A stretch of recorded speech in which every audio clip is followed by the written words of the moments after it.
Hello guys, நீங்க பார்க்குறது Tamil anime and நான் தான் உங்க சென்பாய்.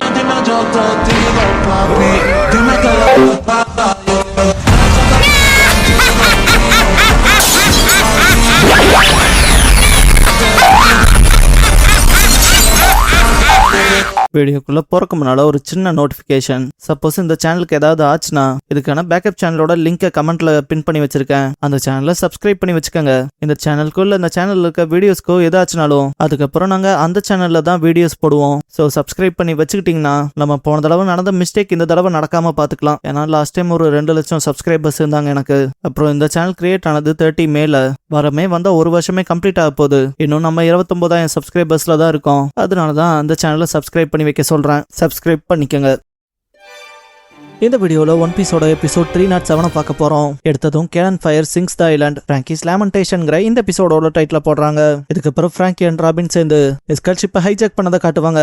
பிராங்கி மேரன்ஸ் கிட்டது ஸ்ட்ரா ஹெட்ஸ் எஸ்கேப் ஆகிறதுக்கான ஷிப்ன்ட்டு எஸ்கார்ட் ஷிப் இருந்தது இப்போ எஸ்கேப் ஷிப் ஆயிருச்சுன்பா. ராபினும் ஹேண்டியா இருக்கலாங்கவும் பிராங்கி இப்ப மத்தவங்க வரக்காக காத்திருந்தா போதும்பா. ராபின் தண்ணிக்கடியில ஏதோ வரப்போல இருக்குன்னு சென்ஸ் பண்ணிருப்பா. பிராங்கி என்னாச்சுன்ட்டு கடலுக்கு வந்து பார்த்தா கோக்ரோ எல்லாத்தையும் காப்பாத்திட்டு மேல வந்திருப்பாங்க. பிராங்கி அதை பார்த்து பயந்துருப்பான். இதுக்கப்புறம் வைஸ் அட்மிரல் மோமோங்காவை காட்டுவாங்க.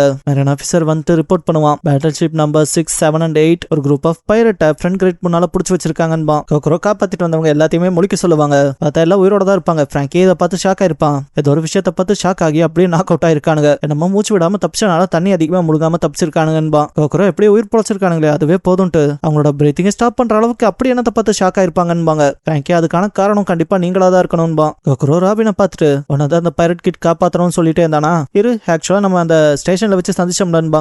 ராபினும் சிரிக்கவும் கோக்ரோ நான் அன்னைக்கு உங்களை பாக்குறப்ப நீங்க எப்படியாப்பட்ட விஷயத்தெல்லாம் பண்ணுவீங்கன்னு நினைச்சு கூட பாக்கலன்பாங்க. பிராங்கி முதல்ல ட்ரெஸ்ஸை போடுங்கன்பா. கோக்ரோ அந்த பையன் ஃபர்ஸ்ட் டைம் நான் கிங் ஆஃப் த பைரட்ஸ் ஆக போறோம்னு சொன்னப்ப சிரிச்சன்பாங்க. லோஃபி அவங்க ஃப்ரெண்ட்ஸ் காத்திருக்காங்க, நாங்க இப்பவே கிளம்பணும்னு இருப்பான் இல்லையா. அதை யோசிச்ச கோக்ரோ யாருக்கு தெரியும் எது வேணாலும் நடக்கலான்பாங்க. ராபினும் சிரிப்பு அதை கேட்டு இந்த இடத்துல பசங்க பூரா முடிச்சிருப்பாங்க. சாஞ்சி நாமி ஓகேவான்னு கேட்பான். பிராங்கி எல்லாம் டஃபா தாண்டா இருக்கீங்கன்பா. கோக்ரோ நீங்க எல்லாம் ஓகே தானேன்பாங்க.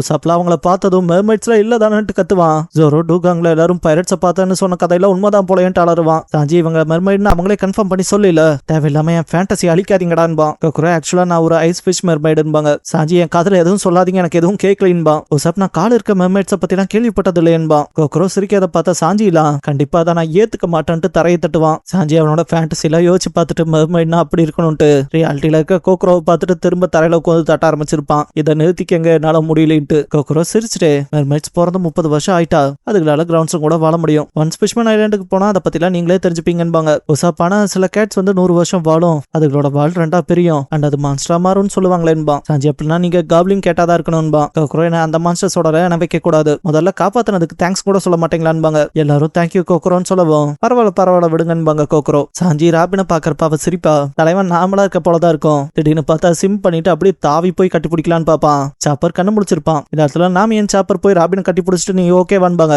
ராபின் நீங்க வந்து காப்பாத்தினால ஓகேவா இருக்கன்பா. 2 பேரும் உன்னை நினைச்சு எவ்வளவு கவலைப்பட்ட தெரியுமான்னு கதறுவாங்க. சாஞ்சி பார்த்தா மாஸ்ட்ல போய் சொருகி இருப்பான். சிம்னி கோக்ரோ கிட்ட பாட்டி நீங்க வேற லெவல், உங்களை மெர்மைடால நான் யோசிச்சு பார்க்கவே இல்ல, உங்களுக்கு ஃபின்சன் ஸ்கேல்ஸ் இருக்கத நோட் பண்ணேன், அப்பவே டவுட் ஆச்சுன்பா. பிராங்கி நீ அப்பவே தெரிஞ்சு வச்சிருந்திருக்கணும்னு கத்துவான். சாப்பர் கீழே விழுந்திருப்பான். இந்த பாயிண்ட்ல எந்திரிக்க முடியாம என் உடம்பு நகர்த்த முடியலன்பா. ராபின் என்னாச்சுன்னு கேப்பா. சாப்பர் என்னால நகர முடியலன்பா. ஜோரோ என்ன நடந்துச்சுங்கிறத அப்புறம் சொல்றோம் அண்ட் இதுல ஆச்சரியப்பட ஒண்ணும் இல்லைன்பா. அவன் பாட்டுக்கு படி ஏறி பிரிட்ஜுக்கு போயிருப்பான். உசாப்பும் டே ஜோரோ நில்லுன்ட்டு ஃபாலோ பண்ணுவான். ஜோரோ அங்க பாரு, இதுக்கு முன்னால நம்ம இருந்த தீவன் சொன்னா நம்ப முடியுமான்பா. உசாப்பே முன்னால பார்த்துட்டு தானே நெருப்பு கடல் பொங்குற போல இருக்குன்பா. பிராங்கி ஏதோ சில காரணங்களால நீக்கு ராபினை தாக்க வேணாங்கிற உத்தரவு இருக்குன்பா. உசா பார்த்தனா அந்த பிரிட்ஜை தாக்காம இருக்காங்களான்பா. ஜோரோ அப்படின்னா அவளை கொல்றதா இல்லைனா கண்டிப்பா அவளை திரும்ப பிடிக்காதா தானே இருப்பாங்கன்பா. பிராங்கி கண்டிப்பா எனிஸ்லாபியை மொத்தமா அடிச்சதுக்கு அப்புறம் அவளை திரும்ப மீட்டு கொண்டு போக நம்ம கூட ஹேண்ட் டு ஹேண்ட் காம்பேட்டுக்கு வந்தே தீர்வானுங்கன்பா. உசாப் இது ரொம்ப மோசம், ஏற்கனவே நம்மளோட மோசமான பாயிண்ட்ல இருக்கோம், இதுல பேட்டில் ஷிப்ல பவர்ஃபுல்லான ஆட்கள் வேற வருவாங்க, இந்த கண்டிஷன்ல இதுக்கு அது கஷ்டம். லூஃபி எங்கேன்பா. பிராங்கி பிரிட்ஜோட ஃபர்ஸ்ட் காலம்ல இது இன்னும் புகை வந்துட்டு தான் இருக்கு ஃபைட் பண்ற கேத்த போல. அவனோட ஆப்பனன்ட் புறாக்காரன் ராப்லூச்சின்பா. உசாப் அப்படின்னா போய் அவனுக்கு ஹெல்ப் பண்ணா நம்ம எல்லாரும் கிளம்பிடலான்பா.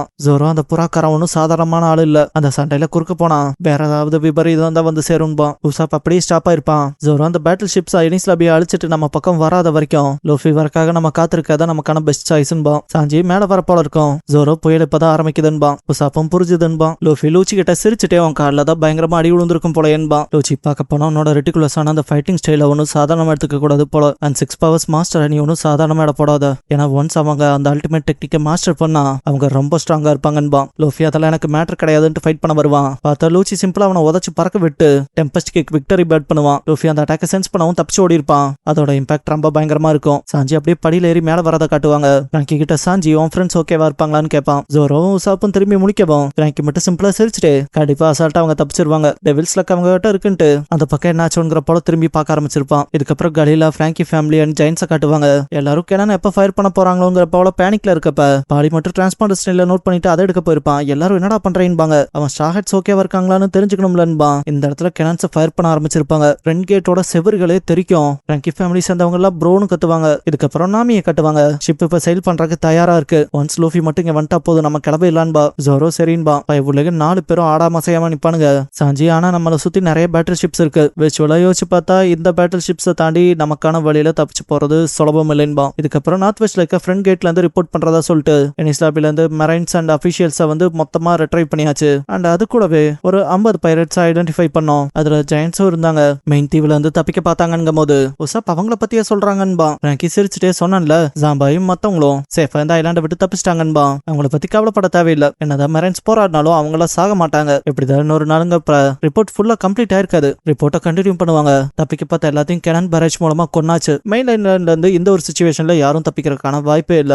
எனிஸ்லாபியோட சர்வைவர் கணக்கு 0ன்பாங்க. பிராங்கிக்குலாம் மனசே இருக்காது. அப்புறம் பேட்டில் ஷிப் நம்பர் 2ல இருந்து ரிப்போர்ட் பண்ணுவாங்க. சவுத் ஈஸ்ட்ல இருக்க டவர் ஆஃப் லாக்கு போறக்கான பேத்த மொத்தமா அடைச்சாச்சு. இதுக்கப்புறம் பிரிட்ஜ் ஆஃப் ஹெசிடேஷன்ல இருக்கவங்க மட்டும் தாக்கினா போதும்பாங்க. பிராங்கிக்குலாம் அல்லு இல்லாம இருக்கும். உசாப் பிராங்கிங்கிறப்ப சாஞ்சி எல்லாரும் செத்துட்டாங்க போலன்பா. சாஞ்சி ஜாம்பாய் சொல்லியிருப்பான் இல்லையா, முதல்ல ஸ்ட்ராஹெட் கிட்ட போங்க, போய் ப்ரோவை காப்பாத்துங்க, நாங்க டிரா பிரிட்ஜ் 2 குரூப்பா ஸ்பிளிட் ஆகி ஓபன் பண்றான்னு சொல்லியிருப்பான் இல்லையா, அதை யோசிப்பான். ஜோரோ கலீலாவோட ஷிப் ரைட்ஸும் காலின்பா. பாடி கலீலாவை சேர்ந்தவங்களை பார்க்கும்போது நான் அவங்கள வேலையை விட்டு தூக்கியாச்சுன்னு சொல்லிருங்கன்னு இருப்பான் இல்லையா, அதை யோசிப்பான். உசா பொய்மோன் காஷிக்காக வருத்தப்படுவான். பொய்மோன் காஷி எங்களை ஏமாத்த எவ்வளவு தைரியம் அட்டாக் பண்ணிருப்பாங்க இல்லையா, அதை யோசிப்பான். கோக்குரோ யோகுஜனாவும் அங்கதான் இருந்தான்ட்டு அவங்க தானே அவனை வர வச்சிருப்பாங்க, அந்த விஷயத்தை யோசிப்பாங்க. சாப்பர்லாம் மனசுக்குள்ள சோடமும் குமோராவும் அங்கதானே இருந்தாங்கன்ட்டு வருத்தப்படுவான். ஃபர்ஸ்ட்ல வச்சு நான் பிக் ப்ரோ பிராங்கிக்காக எப்பவுமே நம்பகத்தன்மையானவனா இருப்பான்னு சொல்லியிருக்கோம் இல்லையா, அதை சாப்பர் டிரான்ஸ்லேட் பண்ணிருப்பான்ல, அந்த சீனை யோசிச்சு பார்ப்பான். இதுக்கப்புறம் அது ட்ரென்ச் மோட்டரால அடிபட்டு இப்ப முன்னேறி போக முடியாம போச்சுன்னா என்ன செய்யன்னு சொல்லிட்டு ஜாம்பாய் கத்திருப்பான் இல்லையா, அந்த விஷயங்களை யோசிப்பாங்க. நாம எப்படி மக்களை எவ்வளவு அசால்ட்டா கொன்னுட்டு இதெல்லாம் ஒண்ணுமே இல்லைங்கிற போல அவங்க பேசுறாங்க, ரிப்போர்ட் பண்றாங்கன்பா. ராபினா அவங்களுக்கு மனுஷங்கள்லாம் பொருட்டே இல்ல. ஒரு சின்ன தீவை அழிக்கணும்னு முடிவு பண்ணிட்டு அவங்க வேர்ல்ட் மேப்ல இருந்து அந்த தீவை எடுத்துருவாங்க. அதுவும் ஒரு துளி எமோஷன்ஸ் இல்லாம. அண்ட் அதுதான் பஸ்டர் காலுன்பா. பிராங்கில அந்த பாயிண்ட்ல அப்படியே ஸ்டன்னான போல நின்றுப்பான். மோசோன் கிவி பிராங்கி கிட்ட ஸ்ட்ராஹெட்ஸ் வந்து உங்களை காப்பாத்துவாங்கன்னு சொல்லி கத்துனது ஜாம்பாய் ப்ரோ திரும்ப வாங்க எல்லாரும் சேர்ந்து ஒன்னா போலான்னு இருப்பான் இல்லையா, அந்த வார்த்தைகள் தான் பிராங்கி மண்டைக்குள்ள ஒழிச்சுக்கிட்டே இருக்கும். பிராங்கி இந்த இடத்துல பயங்கரமா கத்த ஆரம்பிச்சிருப்பான். டே ஸ்ட்ராஹெட் கேக்குதா என்ன, இங்க பாருங்க உன்னோட ஃப்ரெண்ட்ஸ் எல்லாரும் உனக்காக காத்துட்டு இருக்காங்க, நீ மட்டும் இந்த இடத்துல செத்தரவே கூடாதுன்னு கத்துவான். அப்ப இந்த இடத்துல பிராங்கின்ட்டு வருத்தப்படுவான். எல்லாருமே என்ன செய்யறதுன்னே தெரியாத போலதான் முடிச்சுட்டு இருப்பாங்க. லூஃபி லூச்சிக்கு அகைன்ஸ்டா நிக்கிறப்ப அவன் காலில் அவனோட பிளட்ட பம்ப் பண்ணிட்டு இங்க பாரு இதுதான் கடைசியா இருக்க போது, நான் உன்னை காலி பண்ணாம இதை நிறுத்த மாட்டேன்பான். லூச்சி நீ என்ன உன்னோட மொத்த பவரையும் பயன்படுத்தி சாகரதா இருக்கேன்பா. லூஃபி எனக்கு அதை பத்தி எல்லாம் தெரியாது, ஆனா அதை கண்டுபிடிக்க ஒரு வழிதான் இருக்குன்பான். இந்த இடத்துல பயங்கரமா பிளட் பம்ப் ஆன போல இருக்கும். லூஃபி செகண்ட் கியர்ன்பான். இதோட இந்த எபிசோட் முடிஞ்சது. ஆடியன்ஸா நீங்க லூஃபிக்கு சப்போர்ட் பண்றீங்களா இல்ல லூச்சிக்கு சப்போர்ட் பண்றீங்களாங்கிறத சொல்லுங்க. லூஃபிக்கு இந்த வீடியோல ஒரு 1000 கமெண்ட்ஸ்க்கு மேல லூஃபின் வருதான்னு பார்க்கலாம். ஏன்னா லூஃபி மட்டும் இந்த ஒரு ஆர்க்ல ரொம்பவுமே கஷ்டப்பட்டிருப்பான். அண்ட் நீங்க எல்லாருமே வேர்ல்ட் கவர்மெண்ட் எப்படியாப்பட்ட விஷயத்தெல்லாம் செஞ்சிருக்குன்னு பாத்திருக்கீங்க. அதனால மோஸ்டா 1000 கமெண்ட்ஸ் லூஃபின்னு போடுவீங்கன்னு நம்புறேன். அண்ட் கடைசியா wait for Luffy mortal combat அந்த பிரிட்ஜ் ஆஃப் ஹெசிடேஷன்ங்கிற எபிசோட தான் ஒன் பீஸ்ல அடுத்து பார்க்க போறீங்கன்பா லூஃபி. நம்ம சேனலுக்கான வாட்ஸ்அப் சேனல், இன்ஸ்டாகிராம் பேஜ், அப்புறம் டெலிகிராம் சேனல்லாம் இருக்கு. ஃபாலோ பண்ணாதவங்க ஃபாலோ பண்ணிக்கோங்க. டிஸ்கிரிப்ஷன்ல லிங்க்ஸ் இருக்கு. அப்புறம் நம்ம சேனலுக்கு ஏதாவது ஃபினான்ஷியலா சப்போர்ட் பண்ணணும்னு நினைச்சா இந்த QR இல்லைன்னா UPI ID மூலமா சப்போர்ட் பண்ணலாம்.